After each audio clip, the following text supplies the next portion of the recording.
जय माता दी, जय माँ कामाख्या। कामाख्ये वरदे देवी नीलपर्वतवासिनी त्वं देवी जगत माता योनि मुद्रे नमस्तुते। कामाख्ये काम संपन्ने कामेश्वरी हर प्रिये काम नाम देहि में नित्यम कामेश्वरी नमस्तुते। कामदे काम रूपस्ते सुभगे सुर सेविते करोमि दर्शन देव्यम सर कामार सिद्धयेत्। ओम महेशानी महामाये चामुंडे मुंडमालिनी आयु आरोग्य ऐश्वर्य देहि में देवी परमेश्वरी। ओम जयंती मंगला काली भद्रकाली कपालिनी दुर्गा क्षमा शिवा धात्री स्वाहा सदा नमोस्तुते। ओम सर्वमंगल मांगल्ये शिवे सर्वासाधिके शरण्ये त्र्यंबके गौरी नारायणी नमोस्तुते। दुर्गति नाशिनी दुर्गा जय जय, काल विनाशिनी काली जय जय, उमा रमा ब्रह्माणी जय जय, सीता राधा रुक्मणी जय जय, महालक्ष्मी नमस्तुभ्यम सुरेश्वरी हरि प्रिय नमस्तुभ्यम दयानिधि। काली काली महाकाली काली के पापनाशिनी खड़ग हस्ते मुंड हस्ते काली काली नमस्तुते। काली काली महाकाली काली के परमेश्वरी सर्वानंद करी देवी नारायणी नमस्तुते। नीरहार हार धन सार सुधाकरम भा कल्याणम दा कनक चंपक धाम्बुषाम उत्तुंग पिन कुछ कुंभ मनोहरांगी वाणी नमामि मनसा वत्सा विभूते। ओम ह्रीं दुर्गाय नमः। या जल जल प्रज्वल अग्नि रूपाय ओम होम ह्रीं सिं ज्वाला देवी नमः। देवी प्रपन्नताति हरे प्रसीद प्रसीद मातर्ग जोखिलस्य प्रसीद विश्वेश्वरी पाहि विश्वन्तमीश्वरी देवी चराचरस्य शुभम करोति कल्याणम आरोग्यम धन संपदा शत्रु बुद्धि विनाशाय दीप ज्योति नमस्तुते। योनि मात्र शरीराय कुंजवासिनी कामदा रजस्वला महातेजा कामाक्षी ध्यायतां सदा। या देवी सर्वभूतेषु लक्ष्मी रूपेण संस्थिता नमस्तस्यै नमस्तस्यै नमस्तस्यै नमो नमः। या देवी सर्वभूतेषु शक्ति रूपेण संस्थिता नमस्तस्यै नमस्तस्यै नमस्तस्यै नमो नमः। या देवी सर्वभूतेषु मातृ रूपेण संस्थिता नमस्तस्यै नमस्तस्यै नमस्तस्यै नमो नमः। माँ भगवती जगत जननी आपके कष्ट हरे दुख हरे पाप हरे ताप हरे संताप हरे दारिद्र हरे और संकट हरे। देव राधा ट्रस्ट की तरफ से सत्यवाणी की प्रस्तुति। आज हम आपको एक रहस्यमयी ज्ञान की ओर लेकर के चलेंगे जो विधवा स्त्रियों से संबंधित है। यह ज्ञान आपको देव राधा ट्रस्ट की सत्यवाणी की तरफ से प्रस्तुत किया जा रहा है। कुछ तो इसमें हमारी कुछ पारंपरिक रीति रिवाज मान्यता प्रथा भी है और कुछ आधुनिक युग में वो सब नियम परंपरा परिपाटी कुछ लोगों ने तोड़ दी, कुछ लोग उसका पालन कर रहे हैं। यह सिर्फ ज्ञान देने के लिए आपको बताया जा रहा है। पालन करना या नहीं करना आपके विवेक पर निर्भर करता है। और मेरे इस आज के ऑडियो वीडियो से यदि किसी माता बहन को, किसी भी पुरुष को, किसी भी स्त्री को यदि दिल को ठेस पहुंचती है, कष्ट होता है, तो मैं पहले से ही उन सबसे माफी मांगता हूं, क्षमा प्रार्थी हूं। मेरा काम है सिर्फ धर्म का बताना कि हमारे पहले सनातन धर्म में क्या हुआ करता था और आज क्या क्या करना चाहिए। करना या नहीं करना आपके स्वविवेक पर निर्भर करता है। तो पहला नियम कह लीजिए या पहली प्रथा कह लीजिए कि विधवा स्त्री के हाथ से कोई भी शुभ कार्य नहीं कराया जाता था। कोई भी पवित्र कार्य नहीं कराते थे, कोई भी मांगलिक कार्यक्रम नहीं कराया जाता था और उस स्त्री को किसी भी मांगलिक कार्यक्रम में, किसी भी पवित्र कार्यक्रम में, किसी भी शुभ कार्य में आगे नहीं रखा जाता था। ऐसा पहले नियम था। हमारी परंपरा परिपाटी प्रथा कह लीजिए, रीति रिवाज कह लीजिए, इनमें विधवा विवाह करने का रिवाज नहीं था। हाँ, शास्त्र जरूर बोलता है कुछ शर्तों के साथ में कि विधवा विवाह कर सकती है, परंतु दोबारा विवाह नहीं हो सकता। उसे ऐसे ही बिठा दिया जाता है, जिसे शुद्ध भाषा में नातरा कहते हैं। पुराने जमाने में कम उम्र में विवाह हो जाता था, तो कुछ महिलाएं बीमारी दुखी की वजह से, महामारी की वजह से या कुछ भी और कोई भी रीजन हो सकता था, उसकी वजह से कम उम्र में विधवा हो जाती थी और विवाह नहीं करती थी। और कुछ महिलाएं और उसके पहले चले जाएं तो पहले सती हुआ करती थी, और जो सती हुआ करती थी उनको आज भी कुछ जगह सती माता के रूप में पूजा जाता है, एज ए देवी के रूप में पूजा जाता है। और वह सती जिनको पूजा जाता है आज भी शरीर में आकर के मनुष्यों के काम करती है। क्योंकि उसने वो त्याग किया है जो अन्य लोग त्याग नहीं कर सकते। अब इसके पीछे भी कुछ तर्क दिए जाते हैं। विधवा विवाह क्यों नहीं करना चाहिए? विवाह शब्द नहीं है यहां पे, क्योंकि ऐसा बोला जाता है कि कन्यादान एक बार ही होता है। शास्त्र में भी आप देख लीजिए, बार बार कन्यादान देने का नियम किसी भी शास्त्र में नहीं लिखा हुआ है। और ऐसे भी कोई भी दान हम देते हैं, मान लो मैंने ईंट का दान दे दिया, सीमेंट का दान दे दिया, लोहे लंगड़ का दान दे दिया, कन्यादान दे दिया, तो क्या उस दान को मैं दोबारा मांग सकता हूं? क्या उस दान का मैं हिसाब किताब मांगने का अधिकारी हूं? नहीं। शास्त्र ऐसा कहता है कि दान का मतलब होता है एक बार आपने उसे त्याग दिया, उसके ऊपर आपका कोई अधिकार नहीं होता है।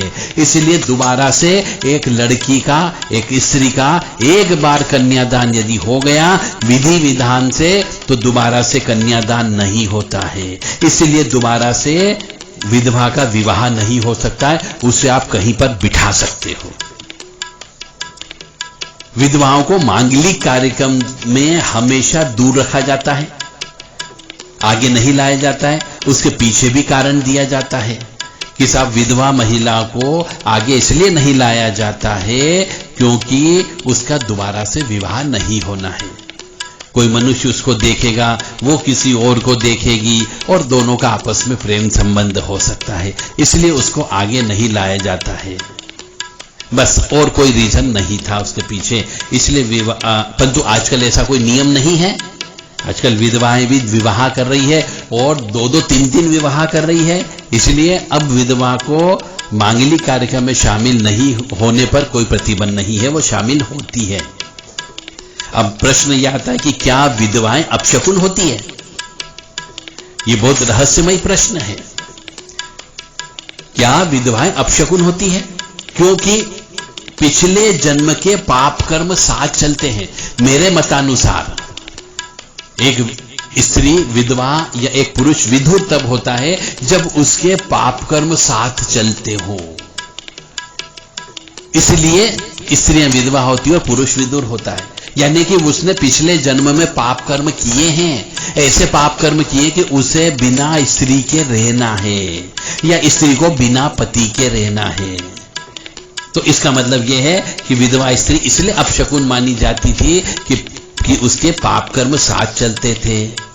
तो पाप कर्म वाले मनुष्य को किसी भी मांगलिक कार्यक्रम में, पवित्र कार्यक्रम में, शुभ कार्यक्रम में उसको आगे नहीं रखा जाता है ताकि वो कार्यक्रम निर्विघ्न रूप से संपन्न हो जाए। इसलिए विधवाएं अपशकुन होती थी, ऐसा माना जाता था।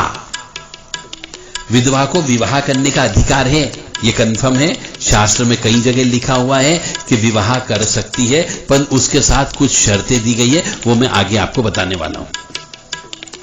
और विधवा होने के बाद सुहाग का सामान क्यों धारण नहीं करना चाहिए? क्योंकि ऐसा बोला जाता है कि एक स्त्री जो कि अर्धांगिनी थी, उसने यदि अपनी आधा यानी पति को खो चुकी है तो उसे जो है सुहाग का सामान धारण नहीं करना चाहिए। वो अब अर्धांगिनी नहीं बची है। एक स्त्री अपने सुहाग के 16 श्रृंगार से ही वह पूर्ण मानी जाती है, और 16 श्रृंगार तब धारण किया जाता है जब उसके साथ उसका पति होता है। और जब पति ही नहीं है उसके साथ में, तो इसलिए उसको सुहाग का सामान धारण नहीं करना चाहिए। परंतु यदि कोई विधवा स्त्री पुनर्विवाह करती है तो वह सुहाग का सामान धारण कर सकती, क्योंकि उसने उसको तो छोड़ दिया जो मर चुका था, अब उसने दूसरे का वरण कर लिया है। अब विधवा क्यों होती है? क्या किसी दोष की वजह से होती है, किसी शाप की वजह से होती है? इसका क्या उपाय या क्या प्रायश्चित है? यह भी बहुत गहरा प्रश्न है। विधवा क्यों होती? क्योंकि कई बार मांगलिक अमांगलिक विवाह हो जाते हैं, इस वजह से भी स्त्रियां विवाह हो जाती है। कुछ शनि दोष की वजह से, मंगल दोष की वजह से, राहु दोष की वजह से स्त्रियां विवाह होती है, विधवा होती है। और इन दोष का यदि पिता को मालूम हो, कन्या के पैदा होने पर, जन्मपत्री बनाने पर, तो वो निश्चित तौर से उसका उपाय करा सकते हैं ताकि उनकी कन्या आगे जाकर के विधवा न हो। इसके प्रायश्चित भी हैं।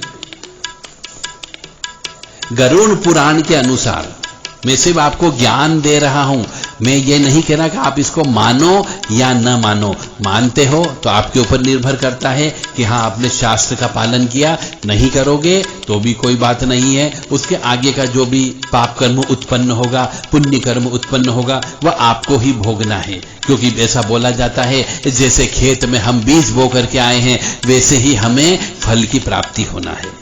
तो गरुड़ पुराण कहता है कि एक विधवा स्त्री को मांस का सेवन नहीं करना चाहिए, मछली का सेवन नहीं करना चाहिए, लहसुन प्याज का सेवन नहीं करना चाहिए, मसूर का सेवन नहीं करना चाहिए, मसूर की दाल का प्रयोग नहीं करना चाहिए, शलजम व गाजर भी खाना प्रतिबंध होता है। और ये ऐसा, इसके पीछे का साइंटिफिक रीजन, इसके पीछे का वैज्ञानिक कारण यह है कि एक विधवा स्त्री जिसके साथ पति नहीं है, उसका दैहिक ताप यानी शारीरिक गर्मी और काम वासना बढ़ती है ये चीज खाने से। शारीरिक गर्मी को कम करने के लिए उसको मांस मछली का सेवन नहीं करना चाहिए, लहसुन प्याज का सेवन नहीं करना चाहिए। क्योंकि एक विधवा स्त्री जब तक पुनर्विवाह नहीं होता तब तक उसे ये भोजन ग्रहण नहीं करना चाहिए। और यदि आगे वो विधवा ही रहती हो, विवाह ही नहीं करती हो आगे जाकर के, तो उसे ये हमेशा हमेशा के लिए त्याग देना चाहिए।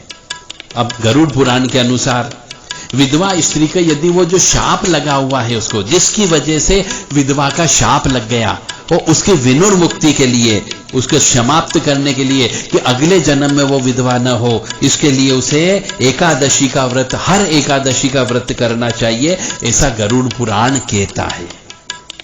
तो यदि एक विधवा स्त्री अपनी पूरी जिंदगी भर पति के मरने के बाद में एकादशी का व्रत करती हो तो उसे अगले जन्म में विधवा का कष्ट नहीं देखना पड़ेगा, ऐसा हमारे शास्त्र कहते हैं। और यदि वो पुनर्विवाह कर लेती हो तो फिर उसे एकादशी व्रत करने की आवश्यकता ही नहीं, क्योंकि उसने दूसरे पुरुष का वरण कर लिया। अब फिर इसका प्रभाव क्या होगा वो मैं भी नहीं जानता। अब आजकल के कलयुग में विधवा विवाह होना सामान्य बात हो गई।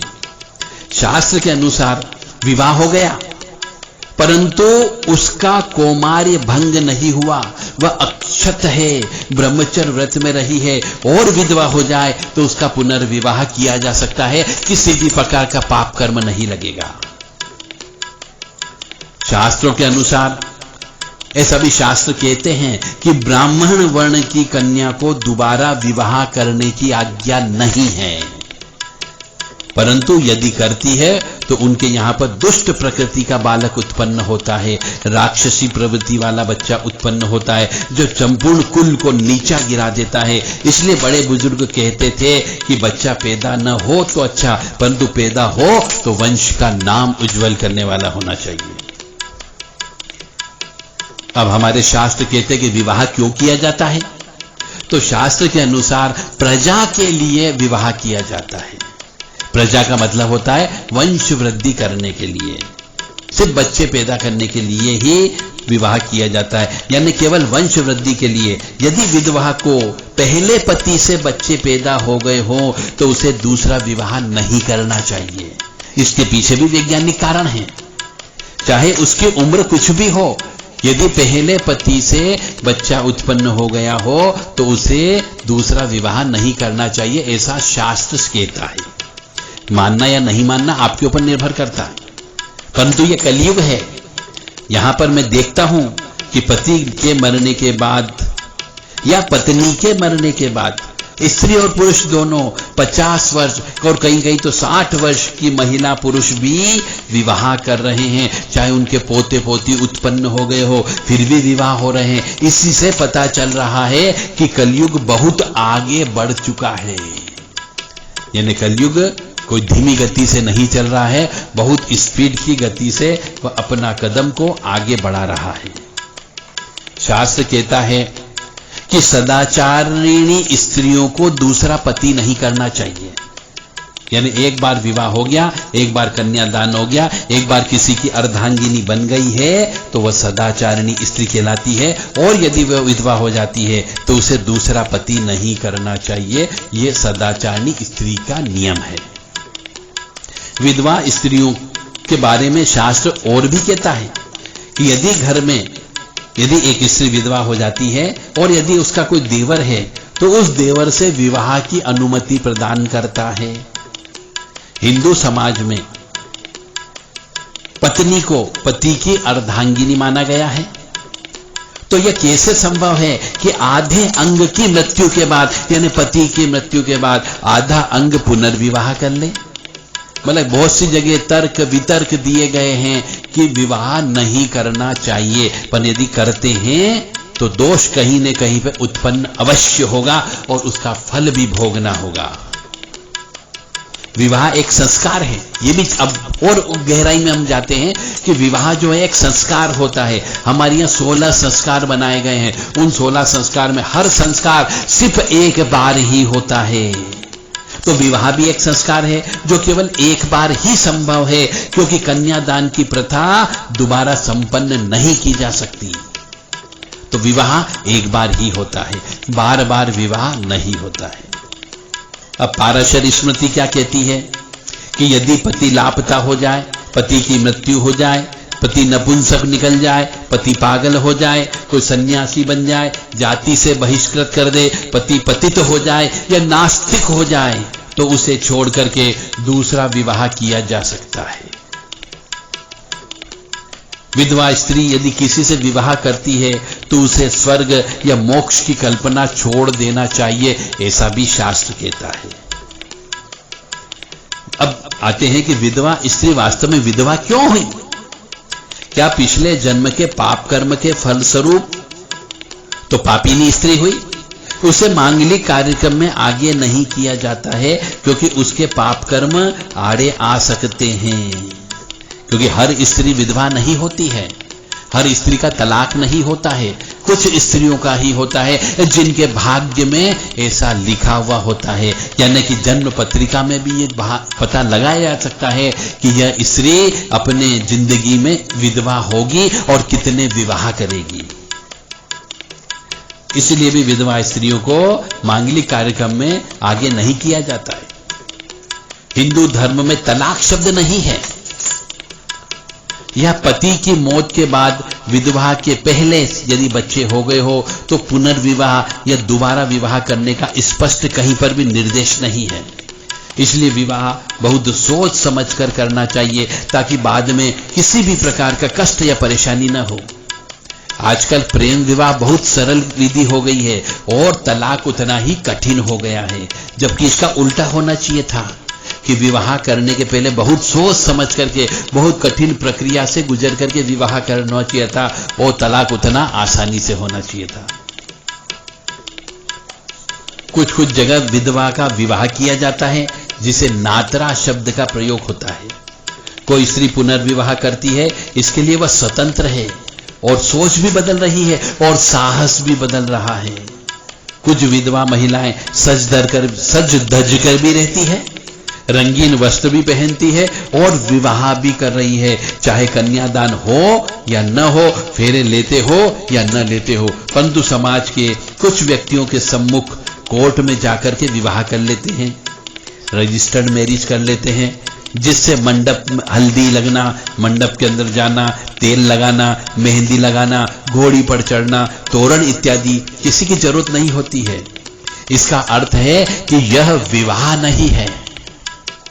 मतलब विधवा स्त्री जब विवाह करती है तो न कोई हल्दी मेहंदी कुछ नहीं लगती है, कोई गाजे बाजे से बारात नहीं आती है, कोई तोरण नहीं लगाई जाती है, कोई घोड़ी पे बैठ के दुल्हा नहीं आता है, तो वह विवाह नहीं हुआ। क्योंकि हमारे यहाँ विवाह संस्कार में यह सब संस्कार होना अत्यंत आवश्यक है। यह एक प्रकार से लिव इन रिलेशनशिप का एक तरीका है। एक दूसरे की आवश्यकता मान लीजिए, चाहे शारीरिक आवश्यकता हो, चाहे मानसिक आवश्यकता हो, चाहे भौतिकवादी आवश्यकता हो या भावनात्मक आवश्यकता के लिए भी इस प्रकार का विवाह करते हैं, कोर्ट मैरिज करते हैं। अब गहराई के अंदर जाते हैं कि विधवा विवाह क्यों नहीं करना चाहिए। एक तांत्रिक विचारधारा के हिसाब से मैं बता रहा हूं कि विधवा स्त्री पहले किसी की ब्याहता स्त्री रहती है, अर्धांगिनी रहती है, वह दूसरे कुल में हस्तांतरण की जा चुकी है। उसके कुल देवी, कुल देवता और पितृ की आज्ञा के बिना विधवा स्त्री का विवाह नहीं होना चाहिए। जो विधवा स्त्री अन्य पुरुष से विवाह करती है तो पहले जो मर चुका पति की आत्मा उसके साथ अवश्य रहती है। और हम यहां पे आत्मा और वाली स्थिति में आते हैं, उसे अच्छे से जीने नहीं देगी। यदि वह पुनर्विवाह करती हो तो जो भी उससे विवाह करेगा वह धीरे धीरे बर्बाद हो जाता है, उसे पता भी नहीं चलेगा, क्योंकि उस विधवा स्त्री का पहला पति दोनों को बर्बाद करता है। प्रत्येक कार्य में रोड़े अटकाएगा, उनकी पलंग पर भी उनको अच्छे तरीके से नहीं रहने देगा, खाने पीने में भी परेशानी उत्पन्न करेगी, मानसिक स्थिति खराब करेगा, क्योंकि वह प्रेत आत्मा है। हो सकता है कि पहले पति की मृत्यु एक्सीडेंट में हो गई हो, करंट लगने से हो गई हो, इलेक्ट्रिक शॉक से लग गई हो, सांप के काटने से हो गई हो, आत्महत्या कर ली हो, हत्या कर हो गई हो, उसकी हिंसक जानवर ने मार डाला हो, पानी में डूब करके मृत्यु हो गई हो, या आग लगा करके वो मर गया हो, तो उसकी आत्मा उस स्त्री को दूसरा विवाह नहीं करने देगी। वह बार बार सपने में आएगा, शरीर के साथ में रहता है, क्योंकि वह अतृप्त आत्मा है। उसने अपने पति, अपने जीवन में उस स्त्री को भोगा ही नहीं। ऐसी अतृप्त आत्मा ही रात को आकर के कामाग्नि शांत करती उस स्त्री के साथ में, और पति पत्नी के बीच में झगड़ा कराएगी, पति पत्नी के बीच मधुर संबंध नहीं रहने देगी। यदि कोई विधवा स्त्री पुनर्विवाह करती है तो बिस्तर पर सैया सुख का अभाव कर देता है। कहीं कहीं पर तो विधवा स्त्री को विवाह के बाद बच्चे पैदा नहीं होने देते हैं, चाहे उसका शरीर अच्छा हो तो भी बच्चे पैदा नहीं होते हैं, क्योंकि कोई भी पुरुष विधवा से विवाह करता है तो उसकी भी पत्नी मर चुकी होती है, वह भी विदुर होता है, वही विधवा से विवाह करता है, तो दो अतृप्त आत्मा एक पुरुष की दोनों मिलकर उनके जीवन को नरक बना देती है। और दोनों की यदि एक्सीडेंट में मौत हो जाती है, पति पत्नी की मृत्यु एक साथ दुर्घटना में कई बार हो जाती है, उसके पीछे का कारण यही होता है। पर हम सोचते हैं कि साधारण मौतें हो गई होगी, परंतु उसके पीछे की स्टोरी कुछ और ही होती है।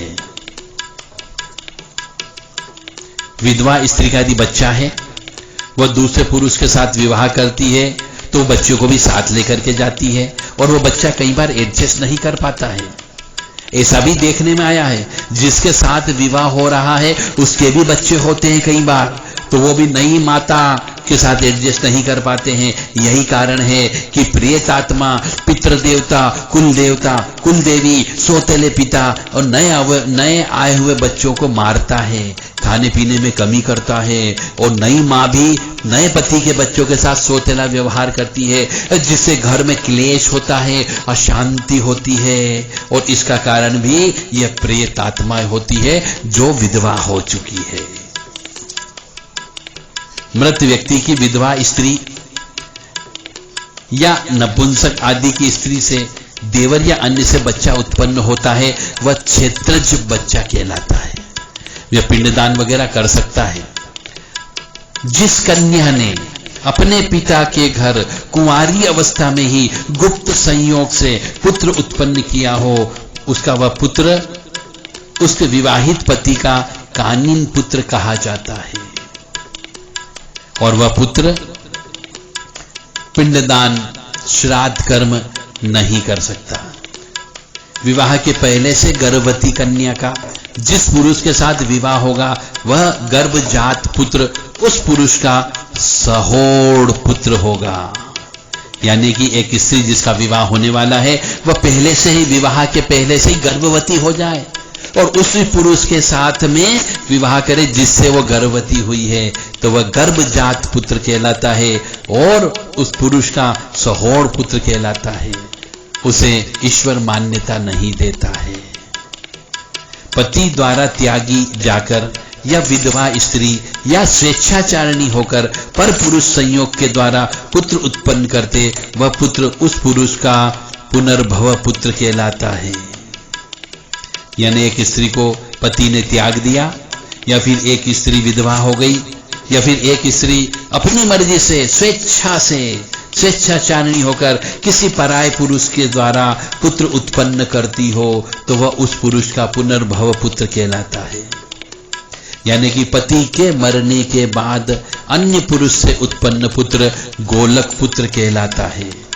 ये सिर्फ ज्ञान की बातें हैं, इन सब के पीछे का बहुत सा रहस्य है, शास्त्र भी कहते हैं। विधवा होना एक अभिशाप है, एक पाप है। पिछले जन्म के पाप कर्मों के फलस्वरूप स्त्री विधवा होती है और पुरुष विदुर होता है। परंतु स्त्री के विधवा होने के बाद भारतीय संस्कृति में पुराने जमाने में बहुत से नियम थे, जिनको कि आजकल के तोड़ दिया गया है।